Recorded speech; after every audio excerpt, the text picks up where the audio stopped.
Hey, how's it going, everybody? It's RC Maxfield here alongside Lyle Leong Jr. And yes, you are listening to the Back to 12 podcast. 8K, Lyle. Mm, 8K. yeah, I, I gave a shout out to everybody. A sincere thank you from me. I know you feel the same way. I mentioned you as well. Like, I think when we both started this, man, um, I don't know what your expectations were, but mine were just, I hope people maybe even realize who we are, right, kind of thing. right. And then now it's one of those deals where one of the most listened to Texas Tech podcasts, one of the most interacted with Texas Tech YouTube channels, most engaged Texas Tech YouTube channel. Um, it's been a whirlwind since we started really taking this seriously about what, like 10 months ago? Mm-hmm. Yeah, man. It's been awesome, and like I said, getting the summer for me, I get to kind of get more involved than I already am, and do some cool stuff too. So I'm really excited to be a part of this and get to interact with you fine folks. And we appreciate the heck out of y'all for listening and taking the time. But like I said, I've never done a podcast before. Talked to RC.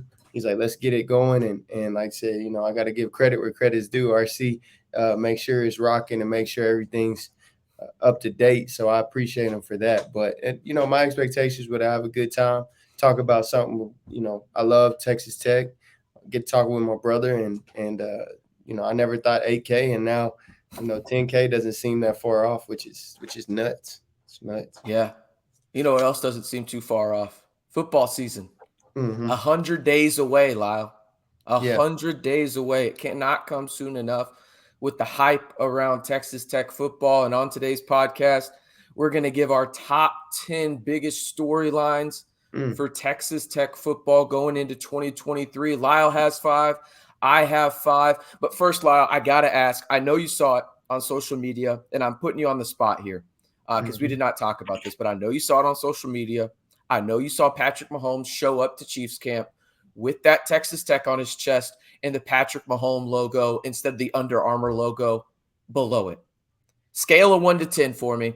How excited would you be if Texas Tech became an Adidas school and basically Patrick Mahomes became, I feel like I'm stretching it a little bit, but in no uncertain terms, basically the Michael Jordan of Texas Tech, right? Like where we get the Patrick Mahomes brand and we're the only Patrick Mahomes school in the country.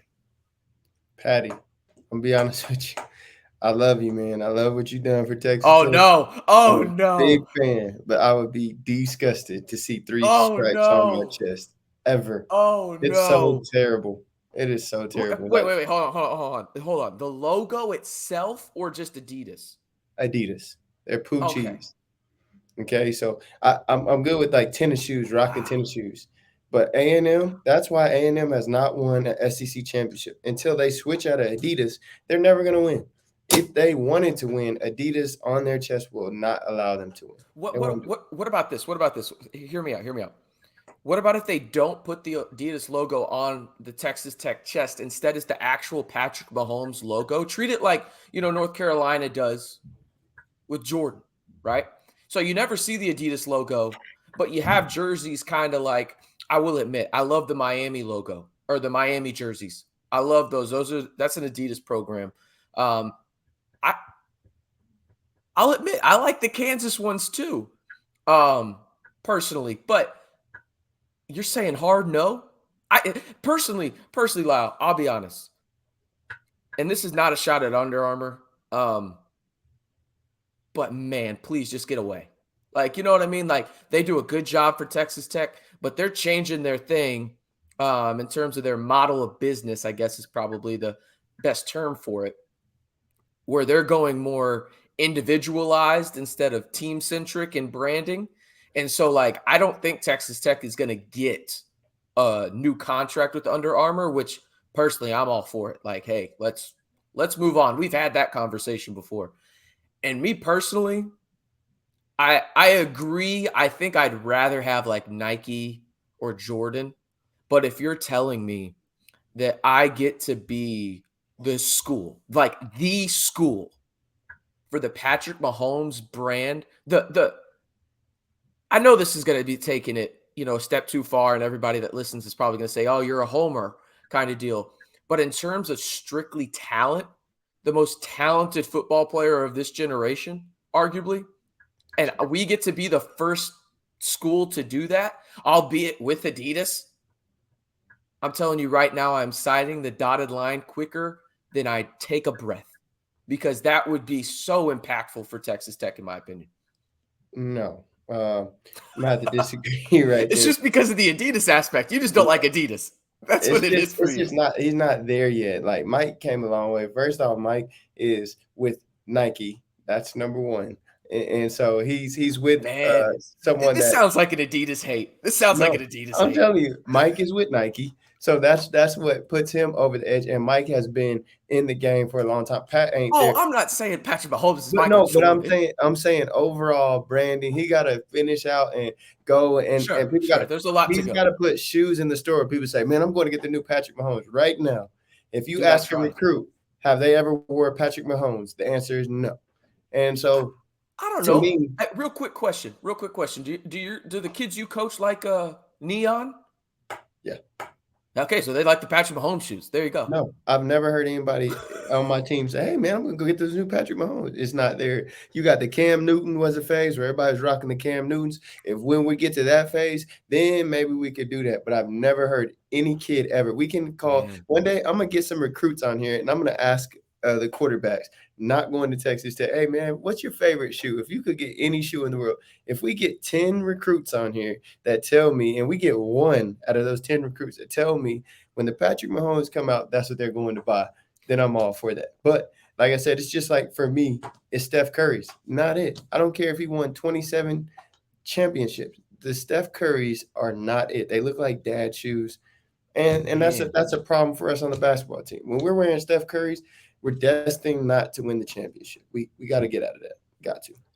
I'm not gonna lie to you, Lyle. I'm gonna have to change your headline for you on the new. By the way, let us know how you feel about these graphics. We're changing them up. I'm changing them right now for you, Lyle. You're not gonna like it, but I have to do it to you. You're just gonna be an Adidas hater. I'm doing it here in just a second. Just an Adidas Hey, hater. let me clarify this too. Let me show you something. Let me show you something. I'm glad we're on this. I love Adidas shoes. Okay, shoes. This is to go jogging. This Fair is to enough. Fair wear. enough. Fair Feel enough. great on my feet. Now, like I said, if I'm getting pressed up by Jimmy Smith that played for the Baltimore Ravens, went to Colorado, I don't feel comfortable getting off a release with Adidas on my feet. If Crabtree wears Adidas, he doesn't win the Blitnikoff twice. I'm just being honest with the world. I could get Crab. I'm gonna get Crab on here and let him personally tell you, not it. Now, New Balance, I rock those. I rock with New Balance. Yeah, I will be Shoes saying New only. Balance is sick. And I'll give Adidas this maybe shoes. Like if they want to do shoes, maybe shoes because they feel okay. But other than shoes, no. Like I said, name besides Miami this year, name a team that's rocked Adidas that's been a Final Four team or that's been Kansas. besides Kansas. They're the only ones. Besides, I take mean, Kansas out. Take Kansas out. Who else? And not Miami this year because this is the first year they made it in 27 I'll years. be honest with you. I'm gonna have to look up Adidas college programs right That's now. my point. You don't even know what schools they are. Why would we sign up for that? People don't even know what Adidas schools are. It's You A&M, got Louisville. Kansas. Yeah, Louisville. So we I might as mean, well hey, just say, hey, let's drop out the Big 12 and go to a mid. Let's go be a mid conference team in Adidas. I'm looking at some of the teams here, trying to anyway. Name good ones. You got really cool players though. I Yeah, mean, like legitimately, like actually good football yeah, players, like Aaron Rodgers. Joel Embiid's on there. I will say the funny thing is Kendall Wright is on there as well. That's funny. Who is it? Who's Yeah, Kendall? exactly. That's my point. I don't know why he's on there, but he is. I'm trying to find the colleges real quick. Yeah, there is no one. In terms of like what they're actually doing. Colleges and universities. Well, you got Florida Atlantic. There you go. See, well, why don't we just go? I got it. Let's drop out the Big 12, go to Oh Conference Jesus. USA, Oh get with Jesus, Adidas, Lyle. Come on. and You're just we can join that crew, bro. There's no way. There's bona no way. fide number one Adidas hater. You see the headline below. You see Yeah. it. You see it. All right. All right. Well, let's get into the crux of today's podcast with enough hate on here, okay? 100 days until Texas Tech football, Lyle. We talked about it before the show. 10 biggest storylines for the Red Raiders. Year 2 of Joey McGuire. What is one of your top 5 biggest storylines, since we'll do 10 total, 5 from each of us? Which one do you want to start out with? One of the biggest storylines for Texas Tech going into 2023. Before I start, I do want to say, Oh, no. Oh, I no. do want to say one thing. This is really shallow of me, and y'all aren't gonna get this out of me many times. But I'm gonna be honest with you. On these 100 days until football, I can't wait till day 19 to see who they put on there. I can't. I have to put that disclaimer out there. I look every time. I'm like, it's either gonna be me or Tori, and I'm like, let your boy win. Let your boy win. Even though Tori is the best 19, but actually, Yeah, hey, we're hey, both bumped down. just I send a think I'm DM to the third. gambling gauchos. Just let Man, them know. they're Just gonna let them have know. Brees in there, Tyreek in there this time. I'm like, man, I ain't got a chance. Tyreek, I would be down to the third. But Damn, okay, damn. Yeah, that let's was be real, Lyle. I'm not even trying to throw shade. It's not gonna be you, brother. no, it's not. I'm third on It's the gonna list. be I keep Tyree. each year I keep going down and down, man. I keep going down and down, which respect, but that means we're doing good. But it hurts, you know. But I ain't gonna lie. Day 19, I'm gonna get up pretty early and check. First thing I'm gonna Hey, check is beep. So maybe instead they do total touchdowns for your career. they did do that for me last year. That's Maybe they respect. do it again. Hey, if y'all are listening, I'm not that I'm watching or anything, but add Hey, your boy to they it. listen, Lyle. They stopped listening a long time ago with that Adidas crap you were spewing in the first 10 minutes. I'm not gonna lie to you. I'm gonna have to look at the length of how the average viewer listens to this podcast. It's gonna be like 3 minutes after you said no. Curb. If you're listening to me, that's all that matters. Don't do it, please. Patty, I love you. Don't do it. They gonna Okay. do it. They gonna do it. No. They gonna do it. Let me get back I'm on all track. for it. No, I'm not. I'm I'm all not gonna for it. be a All right, let's bugger. get back on track. All Okay. right, all right, all right, all right. All right, we go. What's one of your biggest storylines? One of mine is just recruiting, man, and just seeing being in the top 10, especially last year when they first got here, making a lot of noise. I think another big thing for me is staying in West Texas. They got a lot of West Texas kid coming. Kitley came through here probably 2 weeks ago, hung out with us for a little bit. DeRuiter came and hung out. Coach McGuire talked to him. So it's just the fact that they're staying out in West Texas talking to people. And to be honest, I have no kids that they can recruit right now. But the thing in coaching is relationships. So I think they're doing a great job of building those relationships.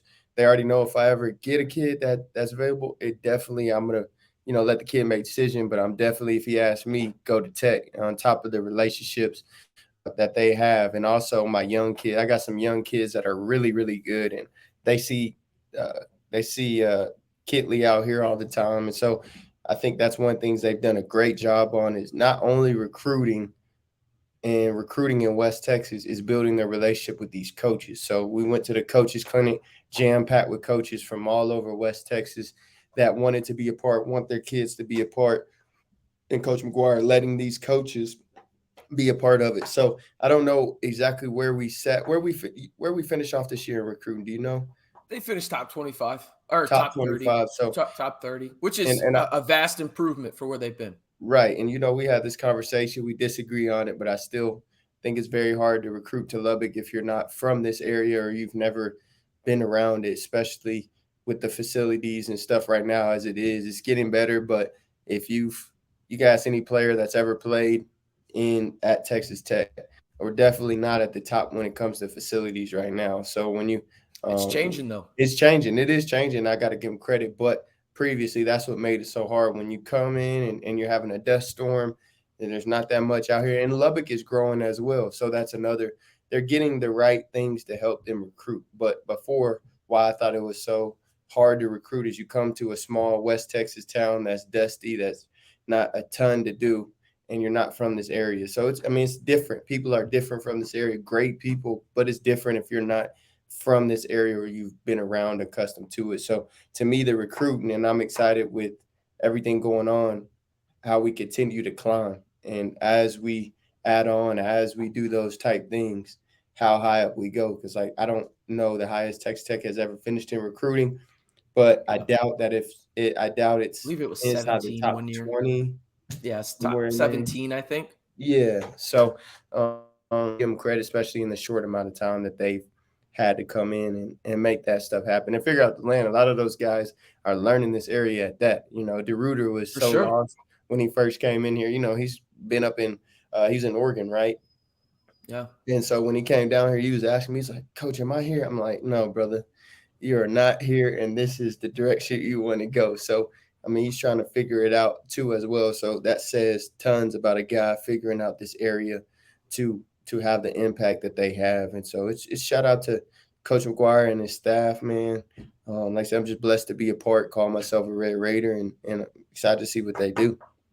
Yeah, no, the recruiting aspect is huge. I think, just from day one, remember the first day McGuire was officially the head coach at Texas Tech, they got 3 commits Right.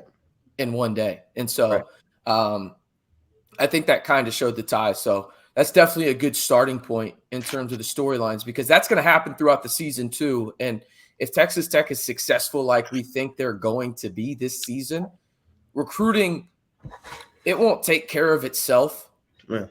But a lot of the legwork will be done with the results on the field. And when you got guys like, Tim, you got, James Blanchard, guys like that in your recruiting department and your director of recruiting and everything, like winning is going to take care of itself when he's already that good at his job. You know what I mean? Shout Like, out to him. He's yeah, really good.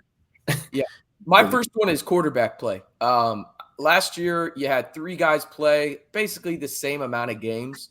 I don't know if this is a spicy take or not, Lyle, but I really don't care, because I firmly believe it. We were talking about it before I pressed record, how I got faked out by the Iowa State defense watching film. But overall, I think if Tyler Shuck stays healthy this year, he is at worst the second best quarterback in the Big 12. At worst. And the reason I say that, and we'll talk about another big storyline for Texas Tech here in a minute.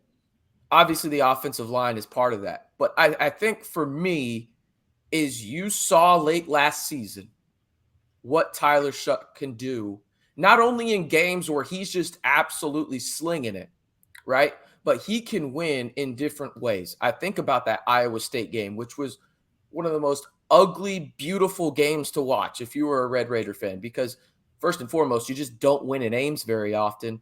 And then you won it in a way in 2-degree weather, 14-10, where it was ugly, right? Mhm.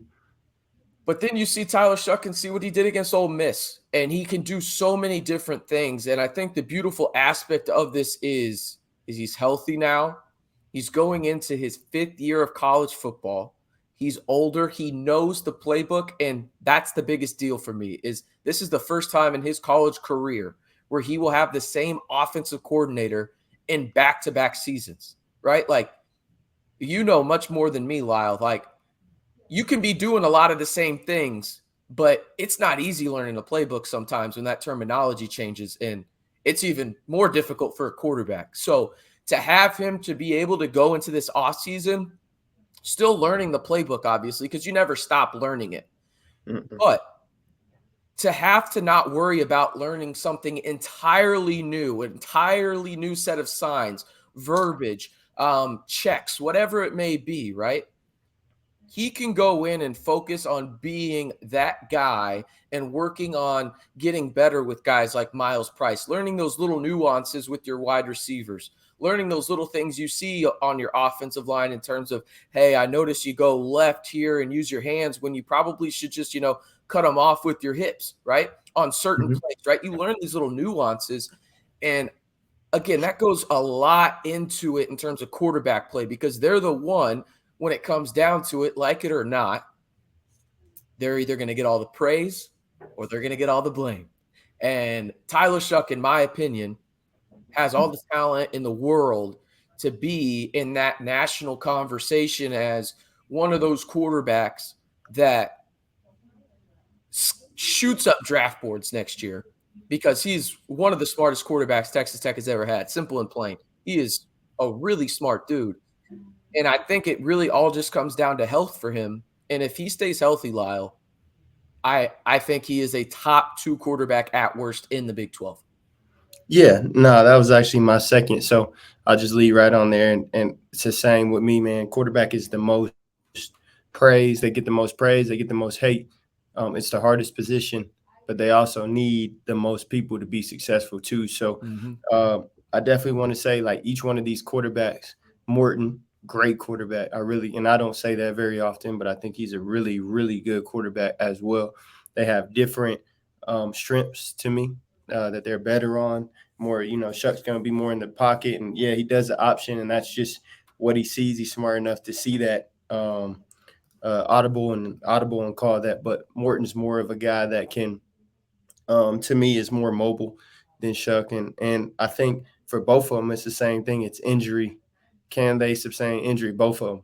And that's the thing. Can they sustain injuries? How can Kitley use them? Does he really want to use them the way he wants to use them? Is he scared to use them? I think it's a lot that comes into that play. But I think the biggest thing that people fail to realize when it comes to these quarterbacks is your connection with your receivers, your connection with that O line. That's the part people forget about. I think you can have a smart quarterback. Like I said, Taylor Potts is my brother. I love him. We came up together in high school, but Graham is the smartest quarterback I've played with. And I think, the relationship that he had with those, and same with Potts. Potts was amazing with the relationships with our team and leading us. But I think the thing is, you have to have guys that make plays. And like I said, Graham was the smartest quarterback I ever played with, but at the same time, people fail to realize he played with Danny Amendola, who played in the league for 10 years. Crabtree won the Blitnikoff twice. Everybody else, Detron Lewis, Tremaine Swindle, Eric Morris, everybody got opportunity to play in the NFL a little bit. So, I mean, he had 6 receivers that played in the NFL, 2 that played for 10 plus years. You got O linemen, 2 that played 5 plus years, 1 that won Super Bowls. So it's a team thing too that people got to remember, they got to see. And just because you see something is totally different from a quarterback. And I'm glad RC was talking about that earlier. He thought it was cover 3 and it was man. Well, Oh, I got fooled so hard. So from hard. a quarterback So point of hard. view, he's standing behind 6, 7 linemen. So it's even harder when they stand up. You got 6 linemen in front of you spread out. So it's not an easy task for those guys to understand. And I think each year that you play, I've talked about this several times, it gets easier and easier. The first time I stepped on the field, I heard 100,000 people. In my senior year, I heard 0 people when I stepped out on that field. So each year you grow, you get a little smarter, and it's using those strengths to, the offense coordinator using their strengths for the best that they can. But I think it comes down to, like I said, out of those 2, who's going to make plays for them too, their connections with those receivers. And I think each receiver has a different relationship with the quarterback. I always had that connection with Pops. We went to school since we were in elementary. He didn't have to give me a play. I know what he wanted through our connection. So I think it's those connections and those guys. But we talked about this many times. I think it's how those receivers perform. I've been vocal about it and saying those guys, I don't think they've done a fantastic job. I don't think they've done bad, but I want to say if I was 6'4", we wouldn't be on this podcast. So I want to just, those guys have Damn, got to it's like step that, huh? up. It's like that. Man, Damn, man, I damn. was had to be 5'10". It's fair. It's fair, Lyle, but like, damn. Damn. So I think it just depends on the team, and and I think Shuck is definitely smarter. He's older. He's been in big games. He's played in big games, and I think Morton is right there and can make those plays too. But I think this is Shuck's year, and it depends on him staying healthy, but it also depends on, does the old line block? What is he doing? What's the game plan? So it's a lot of those aspects that come into play, and I always tell people I think it's just destiny. If it's meant to be, it's meant to be. If it's not, it's not. But I There's think so that much luck involved in football. right. Like, people don't want to admit it, but there's so much luck. So much luck, and so I think we can win with either quarterback. I think Shuck gives us a little better chance to win more games, but like I said, if he got hurt, God forbid, and Morton stepped in there and we won the Big 12, I wouldn't be surprised either. I think those are 2 fantastic quarterbacks. Now after that, I don't know. I haven't seen, and what I You seen got looks King. good. You got King. He's a freshman, but I mean, like, my mindset when it comes to the quarterback position and a freshman, I have no expectations until you give me some expectations. You know what I mean? Like, Right. I think that's the fair way to go about it. You're an 18, 19-year-old dude having your whole life change going into college, and you have to learn arguably the most difficult offense um, you've learned in your life. So I have no expectations, but I hopefully it doesn't get to King, right? Like hopefully this Mhm. isn't a last year situation. Um, but I do agree. I think that Texas Tech is in really good hands at the quarterback position. I'm gonna go ahead and go again, Lyle, because you brought it up, and it's the offensive line. Mhm. I can be really quick on this because I think you and I both know it's got to be better, and I think it will be better. And the reason I think it's going to be better is this: you're experienced as hell now. Like Mhm. you got some dudes that are old. Like Mhm. you're gonna have to figure it out next year, in 2024 in terms of who you're playing. Um, but 2024 is 2024. Who cares, right? You're worried about 2023. And so when you got a guy in Monroe Mills who's the youngest guy on that line, and he's a junior, you're feeling pretty good, right? And he's going to start at left tackle. You got a guy in Cole Spencer that's been an all conference guy at Western Kentucky. Same for Rusty Stats. And shoot, Cole Spencer's been an All American. Um, and so you got those two guys at left guard and center, which, in my opinion, the second most important position in terms of knowing what the hell's going on offense is the center. Because you talk about the quarterback navigating everybody. The center's the one that navigates the entire offensive line, and the quarterback's not going to have a chance to do anything if the offensive line isn't in, cohesion and everything. Uh, Very true. Good word. then you got Dennis Wilburn moving from center to right guard. Love that move. And then I like how they flipped Mills and Rogers. Rogers will now be at right tackle. You got a lot of experience, and I think that that's the big thing. And you've also got some depth now. I do think Texas Tech's offensive line is going to be improved. Do I think they're going to be, Wisconsin or Notre Dame? No, but I do think they're going to be improved. And again, it all comes back to this. I think I don't think it can go understated how big of a deal it is that not only Tyler Shuck is going into his second consecutive year with Zach Kittley as the offensive coordinator, but also this offensive line. That is a big, big deal, in my opinion, because again, I mentioned it. If the offensive line knows the terminology, specifically the center, and by the way, Rusty Stats has already played for Zach Kittley up on the hilltop at Western Kentucky. So this is his second year in the system too, albeit, kind of like a nice little burger there where it's, got the buns in there. But you have that cohesion. And I think that that's something that cannot go understated on arguably, in my opinion, the second most important position on the offensive side of the football, which is just offensive line in general. And I think Texas Tech is going to be vastly improved in that department, Lyle. Yeah, no, and shout out to Stephen Hamby. Love you, Yeah. Brody. Doing a great job, and I think second. I'm with you. Second, arguably first most important position in football. So I think every time they just got to continue to work. The best, you go look at the best team in Texas Tech history. I can tell you their O line. Stephen Hamby was on that line. Great player as well. But Got I mean, Vasquez on there. we had some dogs. Yep. Rylan Reed. We had Louis Vasquez. We had Yep. Marlon Wynn. We had Stephen Hamby. We had Brandon Carter. Some dogs out there. So that's the key to me for offense. I know you got to have guys that make plays, but you got to have a good quarterback. Got to have a good O line. So I'll jump into my third one, man. For me, we kind of talked about it earlier. I'll be quick on this one too. Facilities. I think I've said that for a long time. I love Texas Tech with my whole heart, but I'm also an honest person.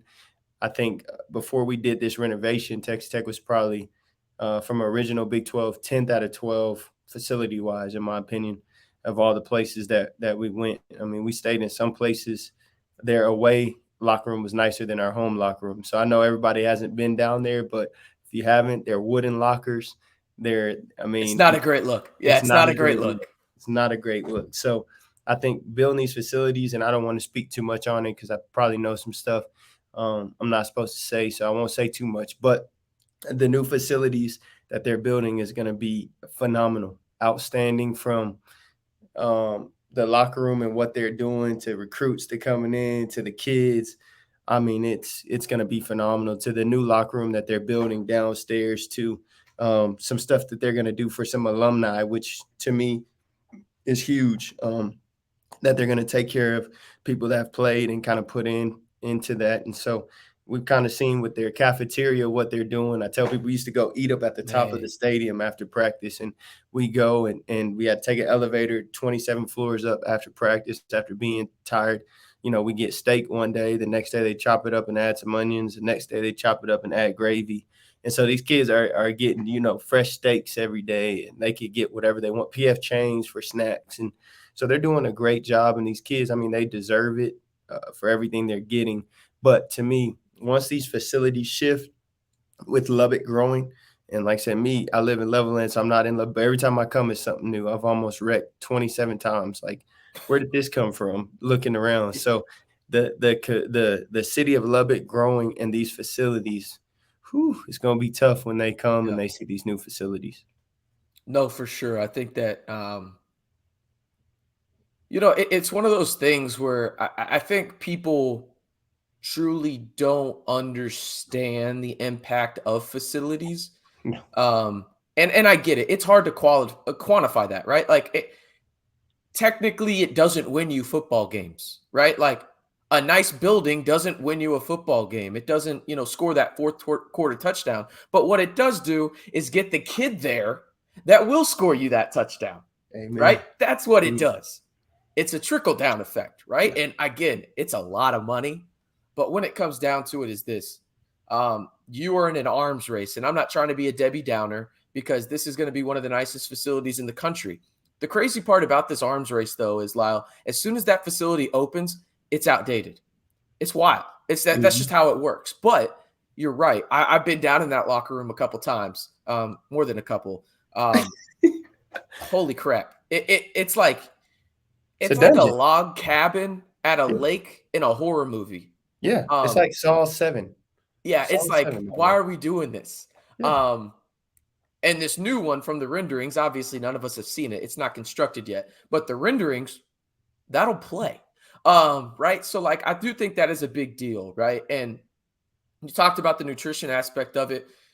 That's one thing I love seeing because, again, I was a kinesiology minor. By no means am I going to act like I know everything that's going on because Lord knows I don't. I have to use autocorrect to spell easy words over here, people. Mhm. Me too. But like, when it comes down to it, if you're not putting the right things in your body, how are you expected to perform when you're trying to get things out of your body? Mm. Right? Like, that's just Say not that how, again. like, it doesn't work like that, you know? Mm. And so I think that that's one thing that really, really brings me a lot of joy in terms of not even just the Texas Tech, but just around the country in general and at the collegiate level, even at the high school level, for those that are fortunate to have those funds, right? Like, taking care of your body is the most important thing. And not only just physically either, mentally too. I think that that's a big thing as well, that I enjoy. And Texas Tech is starting to really take that seriously, from both standpoints, both mentally and physically. Yeah, and I do want to say one more thing too. It's an arms race, but at the end of the day, how much money that Texas Tech makes off of a football game, off of ESPN, off of bowl games alone. I mean, that's something that I feel like they can give back. I would love to do maybe one podcast we could do it, the amount of revenue that football has made in the last 5 years. I Dude, guarantee it's I could tell you how much it was a couple years ago. I guarantee you a stupid amount. And so I think that there's enough for, and I don't think people don't take into account. And I'm not in that, so I don't know. I don't want to speak too much on something I don't know, but you got kids paying 30 plus thousand to go to school there for 4 years. It's tons of kids there. Football gets millions. Like, we got enough. We got enough. I don't think professors are getting paid $1 million per person. So I think we got enough in Also, that. too, most of this is donations. That's what I'm saying. And that's donations. That's not even what the school I know it takes a ton to make a school run and Sure. stuff like that. I totally get that, but I've always thought about that when a bowl game, when I see on there we made 30 million off a bowl game, and then we made because the facilities Sure. are stupid crazy, but I mean if we made just 20 million off a bowl game in 10 years, that's 100 million. Yeah. I Well, mean we the spent crazy part is it's a little off topic, but this year I looked into it because I was curious on the NCAA basketball front for a school like FAU, right? Mhm. Obviously Texas Tech is bigger, but this does tie into Texas Tech because they went to the Final Four national championship game, right? Mm-hmm. Did you know for 7 years after that, you get a certain amount of money for every win you get in the NCAA tournament for Mm-hmm. 7 years after? Wow. So, like, I don't know what that is. Let's just make it easy math, right? And just say $100,000. Okay. So you think about that. They beat Western Kentucky. You beat Buffalo. And then you go out to Anaheim. You've got those 2 wins, right? Obviously, Gonzaga and the Elite Eight, the big one. Michigan as well out there. Then you beat Michigan State. So you got 5 total wins, right? That is $500,000 for the next 7 years going to your basketball program. So just $3.5 million off rip, right? That doesn't include TV contracts. And by the way, that's just 1 year, right? So that doesn't include the Elite Eight year, the year prior, or even just 2 years ago where they went to the Sweet 16. That's another $300K, and you get that for 7 years. Yeah. That's what I'm saying. And I think, players getting paid is a little over the top. They should just raise the money for everybody. And if you're used, like, don't get me wrong, Crab winning the Blitnikoff twice, being on NCAA game, yeah, he needs to get paid a little more. If your jersey's in the store, pay him a little more, but just raise the salary. Because like I said, you got 12 dudes on the basketball team on scholarship, 13 maybe. You're telling me, with the fans that show up, and we've been selling out for the last couple of years. So we're selling out arenas. We're getting money for being on TV. We're getting money for being in Sweet 16. You could raise it. They should have just kept it at a minimum. When they allow kids to get higher and higher, that's where they messed up. I've always said that. I think that if they would just put it, hey, each kid gets, $100,000 a year. That's your money. And even if they put a cap on there and said, hey, you could spend this much amount of money, and you can't spend this until you graduate. You got to save, 50,000 per year. Man, I'll tell you this right now. It'll never happen. And you No, know why?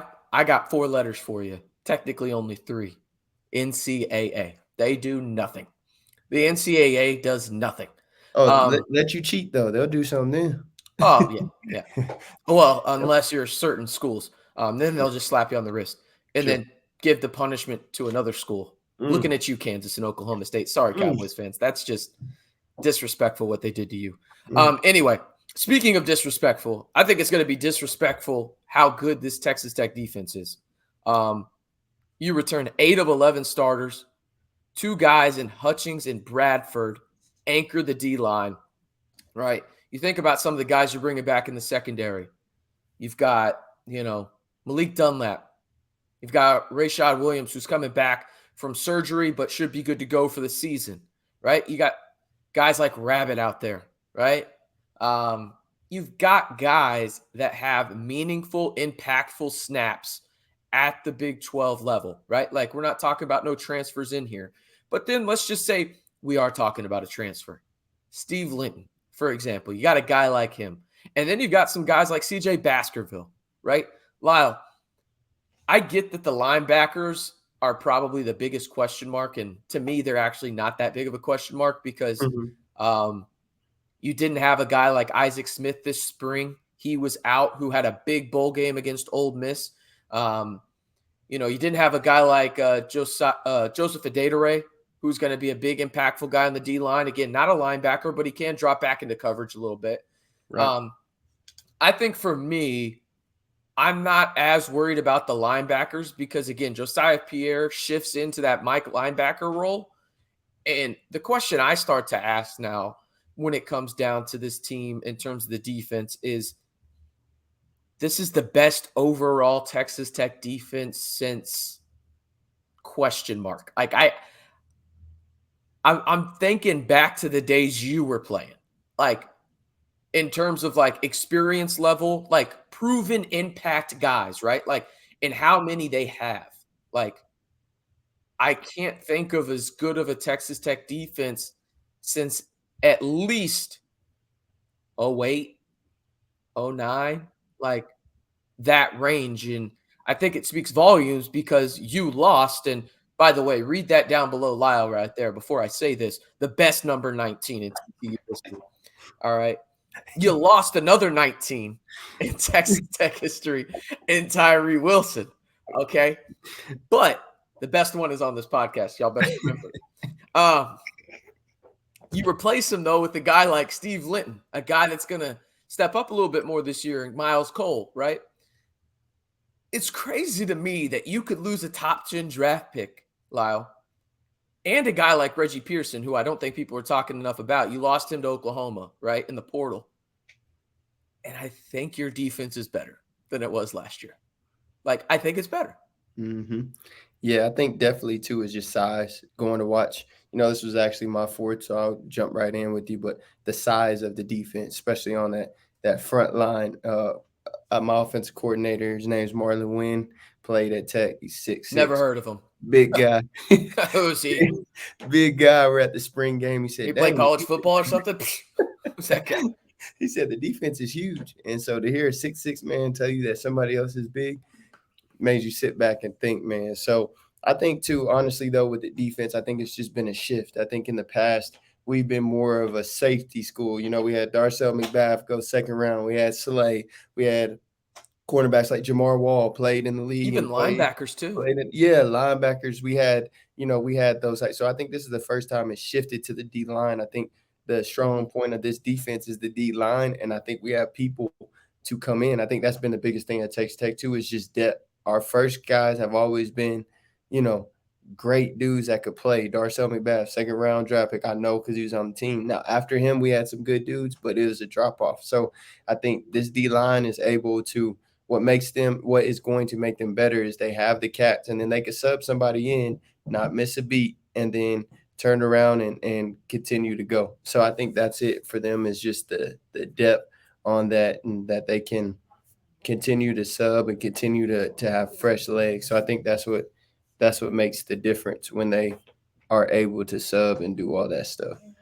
Yeah, I'm looking at like the D line, and I didn't even bring up a guy like Blake Burris. Shout out to the Crooked Eye, Irving, Texas. What up? Mm-hmm.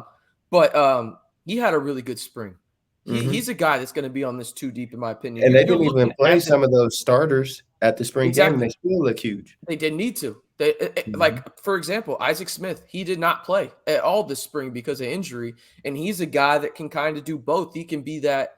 He almost reminds me of the guy. I think they're okay with moving Josiah Pierre into the Mike linebacker because they have a guy like Isaac Smith who can just be like, all right, we'll just put him as the new Josiah Pierre, where he can stand up, rush the passer, and if we need to, he can drop back into coverage, so he can do multiple things. And I think that's a testament to the depth. Again, you got Miles Cole, Isaac Smith, you got Joseph Adedore, Jalen Hutchins, Tony Bradford, Blake Burris, you got Steve Linton, Bryce Ramirez could come back, right?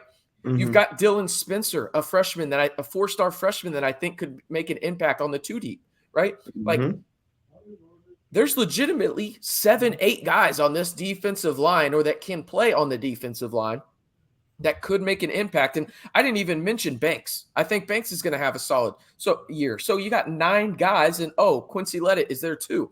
Like, it just keeps going, right? Mm-hmm. And I think that's something, and it goes to your initial point where I don't know the last time that we've seen this much depth on the D line. And if you ask me, and a big reason why I love the recruiting philosophy of Joey McGuire and James Blanchard and the guys in that building is they build it from the trenches out, right? Like, it's cool to have good skill position players. Don't get me wrong.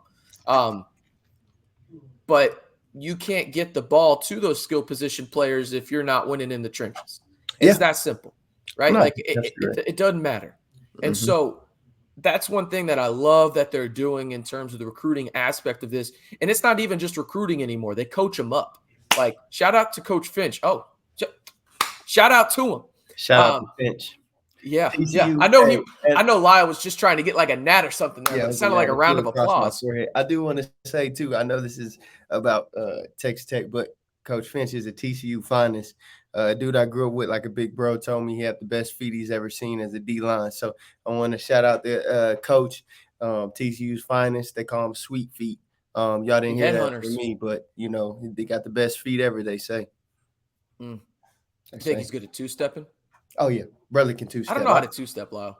Man. I mean, that's probably not a surprise to anybody, to be honest with you. I do. I love two-stepping. Just to go on down there to, I believe it's Blue Light, and you could not catch me down there, my guy. Yeah, I'm two-stepping. They knew. I am The a only thing I couldn't Broadway. afford was a cowboy hat. Them Stetsons, man, they running 500. So outside, I Mm, won't even buy Jordans for 2. Definitely not buying a man. cowboy hat for 5. Yeah. I'll be honest with you. I think the last pair of shoes I bought for myself were on clearance at Academy in Lubbock for $20. Yeah, Every other pair has been gifted. mine too. Mine I too. just, I just, I just can't do it. I can't muster it up. I can't. It hurts to buy my kids shoes. I just can't. I don't Mhm. can't buy my kids Walmart shoes. I want them to get made fun of. But I got a pair Of of course, Walmart because you shoes. have to buy them the most world-class shoes possible and the greatest sports apparel brand out there, Adidas, right? I got Walmart shoes on right now. Oh, so you don't buy them Adidas? Oh no, I play. Adidas, they up the prices with this whole, Mm. the way they got these prices going up. Nah, It my takes kid, 3 days for your bank account to register and stuff like that, and by that time, the card don't go through. It ain't got nothing to yeah. register. The card will decline. So, but I got to save it to get these kids something nice. Me, I'm in the WalMarts. I got the all white dad joints. I got Nice. the black low tops, white low tops. So my kids, Did you get the white New Balances that you yeah, cut your yard with? without a doubt. Nice. And I wear those Nice. to school. They're icy Yeah. white. My cocaine Oh, white. we're not talking like you don't mow the grass with them? No, I wear those to school. If a kid steps on my shoes, he's out my program. Them Mm. whites right there, you don't step on another grown man's No, whites. I That's get one it. I thing you get it. don't do. They're out of here. You can't crease the New Balances. No, they Can't gotta crease go. them. I wanted the real dad joints, the Nike Yeah. joints, but they want too much for them. No, we one of my friends from Tech, she's about to have her first child with her husband, right? And he's a big like lawn care dude. So one of our other friends that we met out there as well, I was like, "Hey man, want to go halfsies on those New Balance dad shoes that you cut the lawn with and you got the high tube socks on for?" And he Hmm. was like, "Let's buy in some tube socks too." Yeah. And so we got the whole thing for him. I I don't want to subject him to cargo shorts because No, that's too I far. It's yeah, too far. I care about the guy. He's a good dude when it comes down to it. And like I don't want him to go that far suburbia quite yet. You know what I mean? Like he's still in his 20s. You can't rock cargos at least till you're 35. You know what I mean?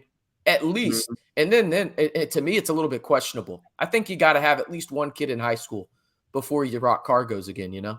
Mhm. Yeah. I agree, brother. I'm, You got I'm to, glad we man. had this Don't do that, conversation. This man, is like what the that. people listen for. This Yeah, is what the people cargos. listen for. I'm telling you, if you're under 40, cargos is not time yet, fellas. I Let will the admit I did wear cargos as a child. Yeah. That was a I weird phase, understand that. man. And be honest, in certain cultures, cargos are a part of that, and I respect that. But as you get older, if you're under 40, let's try to stick away. Once you hit 40, cargos are acceptable. I mean, anything you want to do Are in they? life is acceptable. But just from the younger kids, as a coach that deals with younger kids, if I was you guys, I hold on to the high socks and the cargos till you hit 40. If not, like I said, these kids, their jokes are getting better and better as they get older. So Man, I'll tell you I may what. have to have them come on this podcast and tell you a couple jokes that they've hit me with. I'd lose a lot of Riz if they did that. Yeah, you would, A because lot they'll be lot of on you, Riz. brother.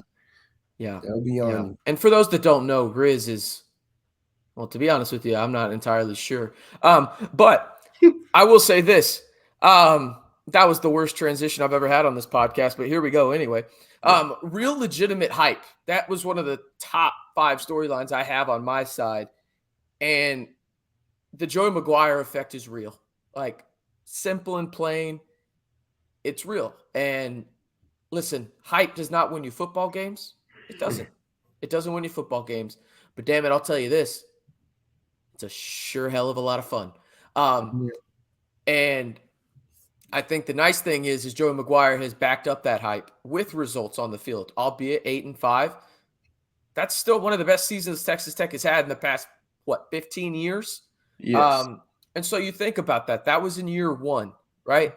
This is the most hype a team has had for Texas Tech since, man, I would say second year of Cliff. And that's when Texas Tech fell off a cliff. And they went 4-8. I don't think this team does that. I think this team is far more mentally tough, but just from a hype perspective, right? Like this is one of the most hyped seasons that I can remember. And the beautiful part about it is a lot of times I would be worried about it. And I was talking to one of my buddies. He's actually going to be the best man at my wedding last night. We were at the Texas Tech baseball game in Arlington. And we were just talking about football for Texas Tech and everything. And I was like, what do you think of the hype for this program? And he was like, normally I would be so worried, but Joey just feels different. Like he feels like he will not let it go to their heads, or like won't let them, it won't impact the results. He'll find some bulletin board material that shouldn't bother them really in the grand scheme of things, but will motivate them to win 2 games or something, that kind of is how it feels. And the hype is legitimate with Joey McGuire. Agree. And it's not just him. It's James Blanchard. It's Zach Kitley, Tim DeRuiter, Mhm. Finch, Hamby. I mean, it goes on. Coach Perry. It goes on Love, and on. love Coach Perry. Shout out to you, man. It's one of my favorite people, man. It goes on and on and on, though, right? Like it's not just Joey McGuire, and he would be on my case if he heard me just say it was his hype, right? Like it's everybody's hype in that building, right? Everybody is building that because of the work they put in. But from again, it's kind of like the quarterback, Lyle. When your team does good, your program does good. The head coach gets all the love. When they're bad, he gets all the blame. That's just part of the job. And so the hype is very real. And truthfully, just from like cutting this from the perspective of taking the media side out of this and just being a Tech alumni for me, this is probably the most excited I've been about a Texas Tech football season. And shoot, I mean, since legitimately Cliff, like first or second year of Cliff. And that's going on a decade now. Yeah. I'm not gonna lie. I and this has nothing to do with Texas Tech. This is more so of being a Cowboy fan as well. I just ride the wave for what it is. I don't get hyped because every year the Cowboys have hyped me up since I was a kid. And not only did they hype me up, they cut me. So for me, Damn. it's just Damn. it's Just damn. for me, I just have to enjoy what is there and go game by game. I can't do the overexcited because to me, whenever I do that, it's just I set the expectations way too high. Like, don't get me wrong, like what we have here, we talk about this all the time. Like Texas Tech has got to understand we're in a good position. We're picked. Yes, we're at the height, but they got to understand they can't take it to the extreme. Like we're not Texas Longhorn fans or A&M fans by any means or Cowboy fans, but Well, we're some of not. y'all are Cowboys fans, which is an interesting choice. That's true, but we're not that far off because No. I get what you're saying. I get what we you're saying. win one game. People, we national championship. Y'all gotta understand it's a building process, and this is the second step. The first step was 8-5 last year. The second step is building on that, but we got to remember they're still building. So I just want to shout that out, man. The rankings, the hype is great, but you guys have got to not pump it to you Sure. can't pump it up and say, "Oh man, we're national champ." Do not do that. For one, you jinx your team. For two, it's just not it. Let these guys continue to grow and build.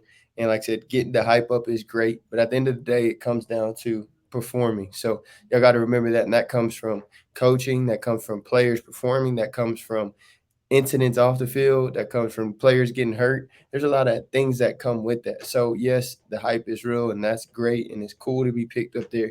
But like I said, we got to have a quarterback make it through the season. We got to have O-lineman block, defense that lives up to that hype that we're seeing.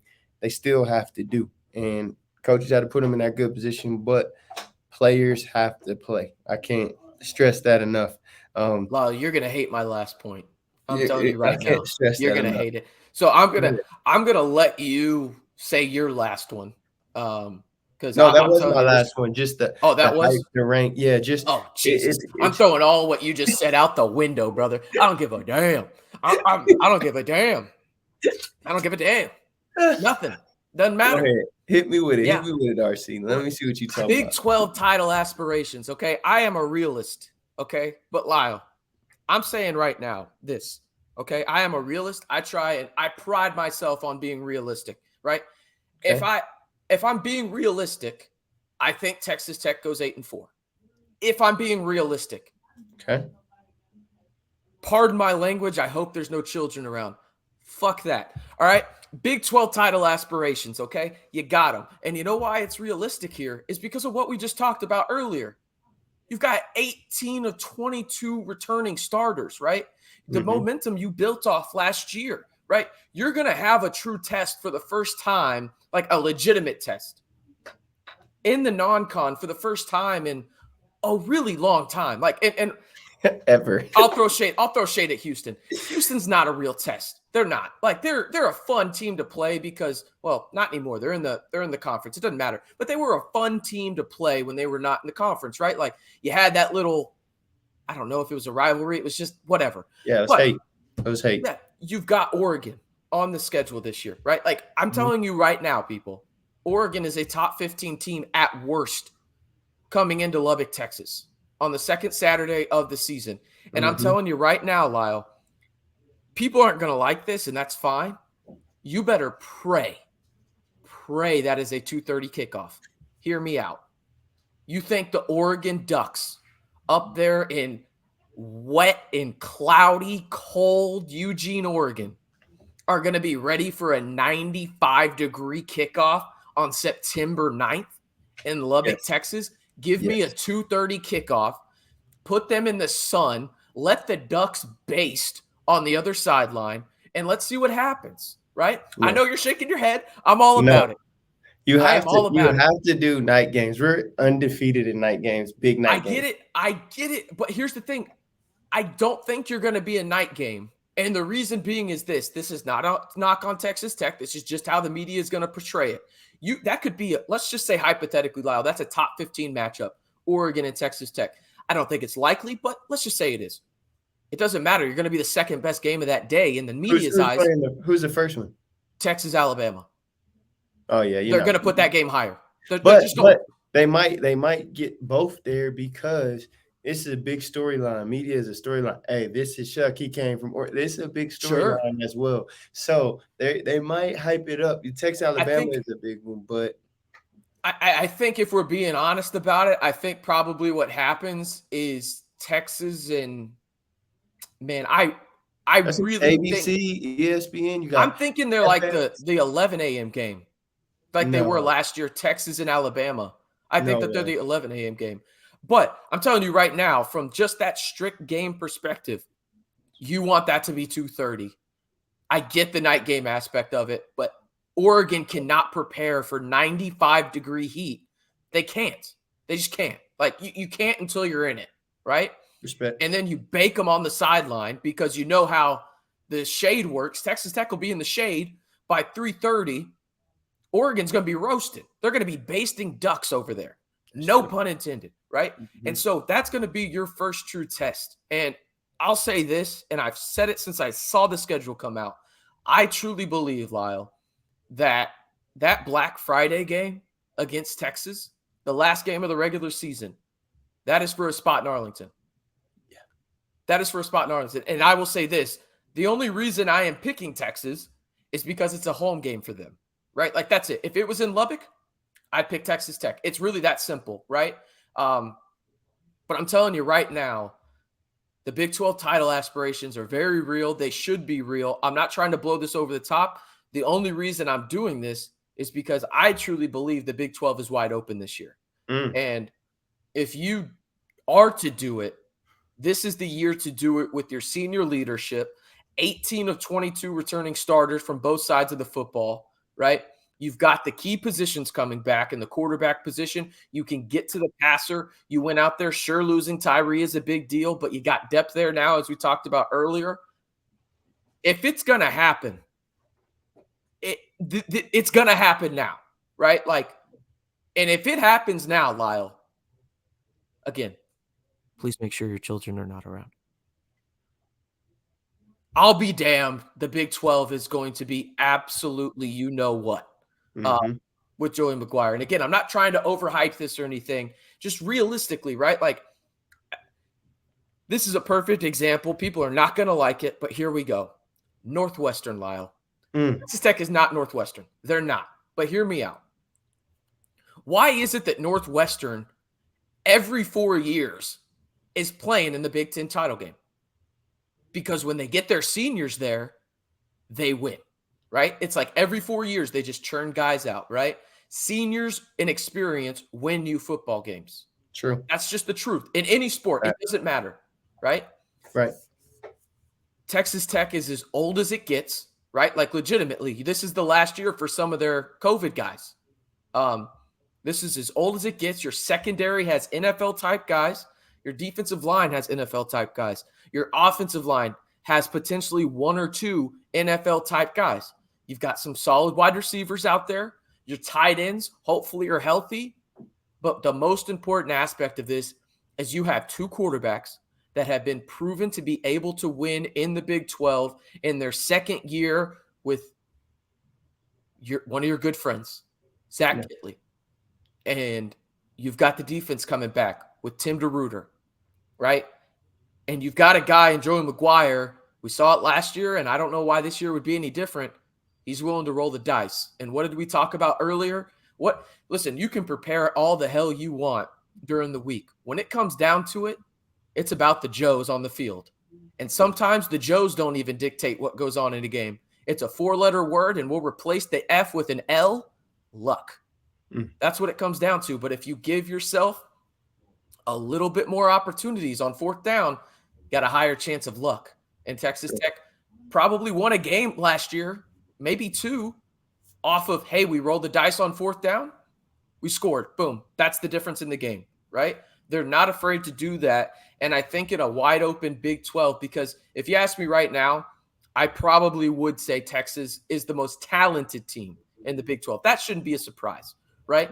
But in terms of the best team in the conference, Texas Tech deserves to be in that conversation because of everybody they're bringing back. And I'm not trying to overhype it. This is not one of those things where you talked about it, the foundation aspect of it, right? Like, take it step by step. Don't, take one step, and then, hey, let's try and skip 3 stairs and go to the 5th one. Like that's not how this works. But if it was going to happen in terms of Big 12 title aspirations, this is the perfect recipe in storm. And you're going to learn a lot about Texas Tech football early on at home against Oregon, a top 15 team in the country, a Heisman candidate in Bo Nix. And if they win that game, Lyle, you better start the freaking hype train for Big 12 title. I'm telling you right now, it is going to go off the rails, and it is going to accelerate times 10. Yeah. No, I agree on that, brother. It's going to be a big game, fun game. And like I said, I'm just excited to see their hard work. I know what type of people they are, what kind of work they're putting in. So, shoot, man, I'm just excited to get the season rocking. Let me be honest. I want to enjoy the summer, and then I'm excited to get the season rocking. Oh, yeah. Your life becomes chaos in the fall. Yeah. Yeah, it does, man. So I got to fish around, make sure we get our stuff done, and make sure I still got enough time to go watch these boys do their thing. So definitely going to be out there baking with the Ducks, not I'm VIP. telling you, I hope it's 2:30. I'm telling you, you better hope it's a 2:30 kickoff because Oregon's they can't simulate that, right? Like there's some things you can't simulate. Yeah, that would be tough. I didn't think of it like that. That's a good point. It's a really good point. Really good. I mean, some of those kids are from Texas because Oregon is a national brand. I get it. But, until you play in 95-degree heat, you just can't simulate that. You can't. You can simulate the cold to a degree. To a degree. You can simulate the rain. You can't do cold either, brother. I know. Trust me. It's called Lubbock, Texas. Go outside. Yeah, we don't prepare you for no Iowa State, brother. That's fair. You can prepare for the cold in terms of freezing a football, though. That kind of thing. Yeah. It only does so much. I get it. But I'd love a night game. Don't get me wrong. Night games are awesome. Black them out. Do a night game. I'm telling you right now, if you want to increase the chances just a little bit, not 20% or anything, you play at 2:30 and you try and make them suffer on that sideline in the heat and I guarantee you if that is a 2:30 kickoff, Lyle, I will set the over-under of Oregon players cramping up at least at 5.5. Let me tell you something. Texas Tech, Joey, if you make this game at 2:30, I need to be in your box with your family watching because I don't want to break with the Ducks. I'm telling you right now. That's all I'm Hey, saying. at least you'll be on the shaded side though. Nah, brother, I need to be in a box somewhere. I'm just telling you, I don't care what donor is out there, who got a box. I need to be in a box at the game. Hey, you got to read that bottom line. Read that bottom line below his handle. The best number 19 in Texas Tech history. Put him Hey, in the damn Tori and box. Ty, I don't believe that, guys. Nah, put him in a box. Put him in a box, damn it. All right. That's going to wrap it up. I hope my tangent was fun there for people. Lyle, they know where they can follow you, but let them know anyway.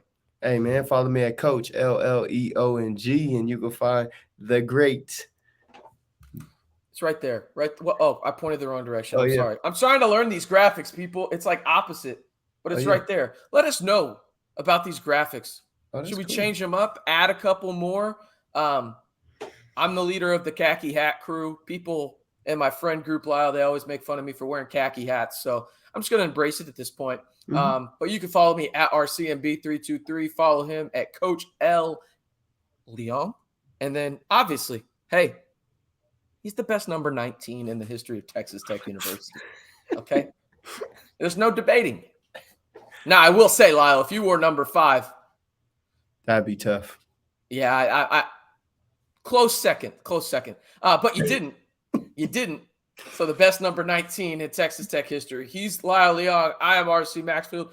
Appreciate y'all tuning in to the Back to 12 podcast. And if you haven't already, join the over 8,000 Texas Tech fans strong right here on the Back to 12 podcast channel.